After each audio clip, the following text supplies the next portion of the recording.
हरिपाल जी ने कहा, भगवान अभी पूर्व में कभी भजन का अभ्यास तो किया नहीं, भगवत प्राप्ति सहज में हो जाए ऐसा आप उपाय बताओ, क्योंकि हम गृहस्थ धर्म से युक्त हैं। तो उनका सहज भी है और कठिन भी है। सहज इसलिए है कि उनको कुछ चाहिए नहीं, कठिन इसलिए है कि उनका निर्वाह करना बहुत कठिन। महत्संगस्त दुर्लभ हो अगम्यो और अमोघस्य निश्चित भगवत प्राप्ति। संत सेवा करो, निश्चित भगवत प्राप्ति हो जाएगी। बस हृदय में दृढ़ता पूर्वक स्वीकार किया। पहले ही चर्चा में बताया है कि यदि शास्त्र संत और सदगुरुदेव की आज्ञा के अनुसार प्राप्त कर्तव्य का फल की इच्छा का त्याग करके पालन किया जाए, कर्तव्य कर्म किया जाए, तो उसका एक ही फल होता है, भगवत प्राप्ति। और कर्मों के तो अलग अलग अलग, लेकिन इसका एक ही फल होता है कहीं से भी। जैसे उस चोर की बात बताई, पुंडरीक जी की बात बताई, अब हरिपाल जी, उनके गुरुदेव ने कहा, जहां ये जेवें, हरि कहते हैं कि जहां मेरे भक्तों को आदर दिया जाता है और उनको भोग प्रसाद पवाया जाता है, तो जहां ये जेवें तहां मैं जेऊं, जहां सोवे तहां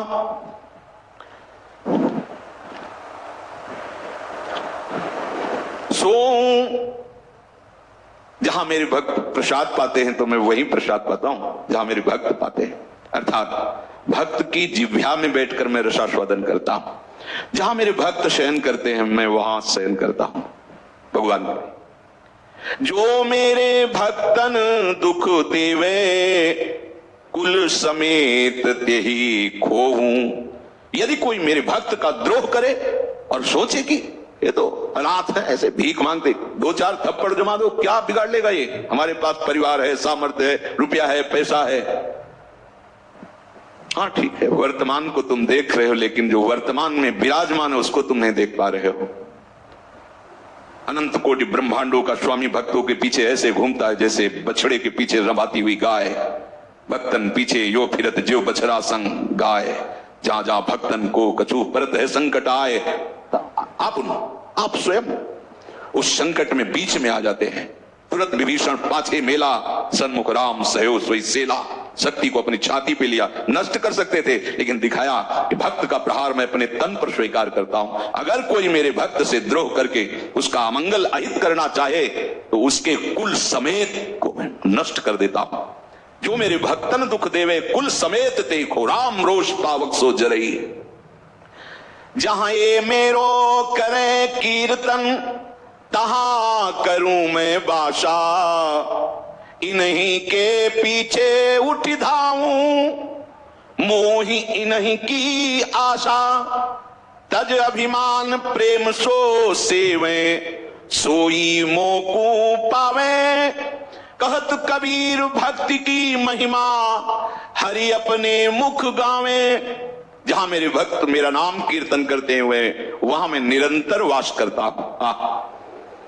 जहां भक्तजन प्रफुल्लित हृदय से प्रभु के गुण का कीर्तन, नाम का कीर्तन, उनकी महिमा का गान करते, भगवान कहते वहां मैं निरंतर वास करता। नाहं वसामि वैकुंठे योगी नाम च हृदय मद्भक्ता यत्र गायन्ति तत्र तिष्ठामि नारद। जहां मेरे भक्त मेरा कीर्तन करते वहां मैं वास करता हूं। मुझे ढूंढना है तो मैं भक्तों के पीछे हूं, ढूंढ लो। भगवान परिचय बता रहे, निरपेक्षम मुनिम शांतम निर्वैरम समदर्शनम अनुब्रजाम्यहम नित्यम पुयेत्यंगुरेणुवी। जहां जहां मेरे भक्त चरण रखते हुए जाते उनके पीछे मैं होता। अनुब्रजाम्य, मैं उनकी चरण रज लेने के लिए पीछे पीछे जाता। इन्हीं के पीछे उठ धाऊं, मोहि इन्हीं की आशा। एक ही मेरे अंदर आशा रहती है, मेरा भक्त। जैसे मां को एक ही आशा रहती है कि मेरा बच्चा सुखी रहे, स्वस्थ रहे, आनंदित रहे। तज अभिमान प्रेम सो सेवें। जो अभिमान का त्याग करके ऐसे मेरे भक्तों की सेवा करते हैं, सोई मोकू पावे, वही मुझको पाते हैं। भक्तों की महिमा स्वयं हरि अपने श्रीमुख से गान करते हैं। सब बड़े बड़े महापुरुषों के चरित्रों में देखा गया। तो गुरुदेव ने हरिपाल जी को प्रेरित किया कि यदि आपके अंदर ऐसी बात है और आप भगवत प्राप्ति करना चाहते तो एक उपाय है, संत सेवा कीजिए। भक्तनी के संग भगवान ऐसे फिरो करें, जैसे बच्च संग फिरे नेहवती गाई है। हरिपाल नाम विप्रधाम में जन्म लियो, कियो अनुराग साधु दई स्त्री लुटाई है। केतिक हजार ले बाजार के कारज, खवाए गरज ना सरे कियो चोरी को उपाय है। विमुख को लेत हरिदास को न दुख देत, आए संत द्वार तिया संग बतराई है। पत्नी सहित ये नियम ले लिया जो गुरुदेव ने बताया भगवत प्राप्ति का उपाय, संत सेवा। आज से अब हमारे जीवन का उद्देश्य एक ही होगा, संत सेवा। संत भगवान पधारे, उनकी सेवा करें, उनकी जूठन पाएं, बस यही हमारे जीवन का उद्देश्य।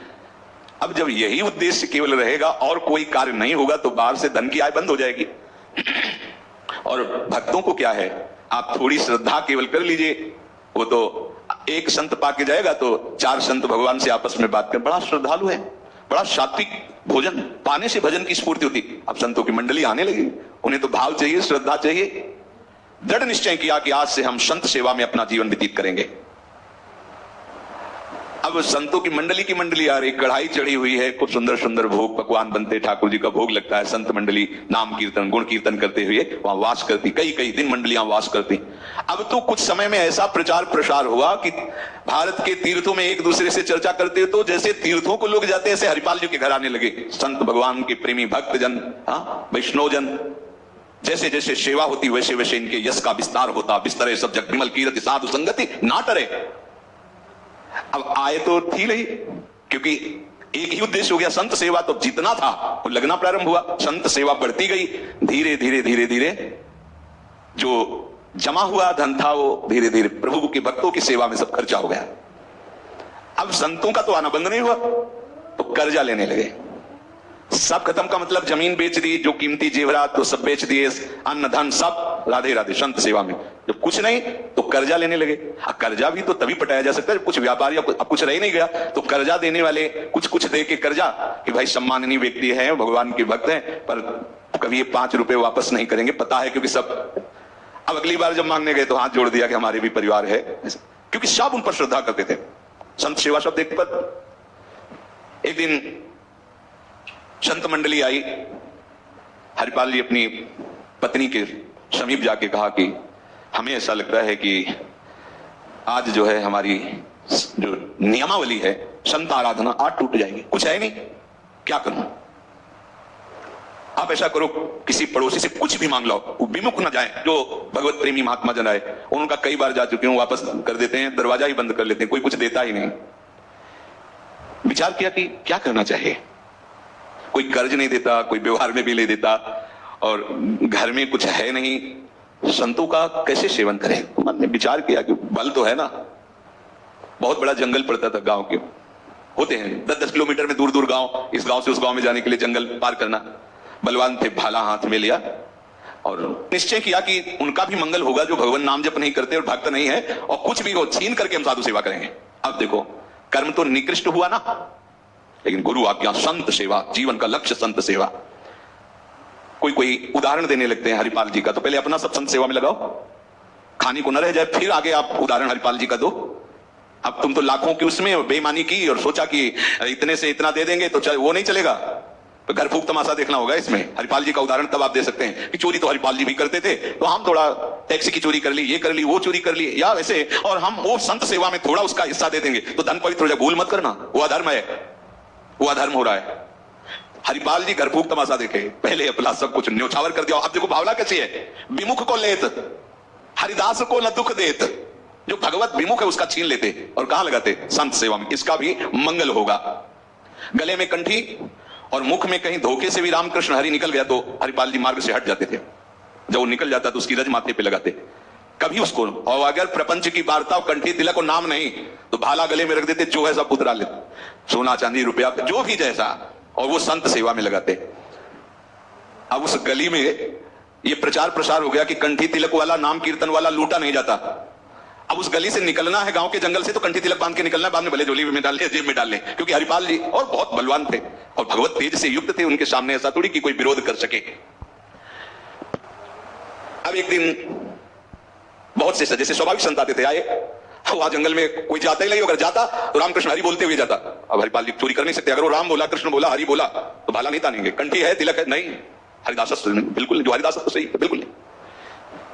उदास होकर के बैठे थे, संत भगवान आए, पत्नी से कहा, अब क्या करूं? अब तो लूटने को भी कोई नहीं तैयार कि हाँ भाई उसको मैं लूट लूं।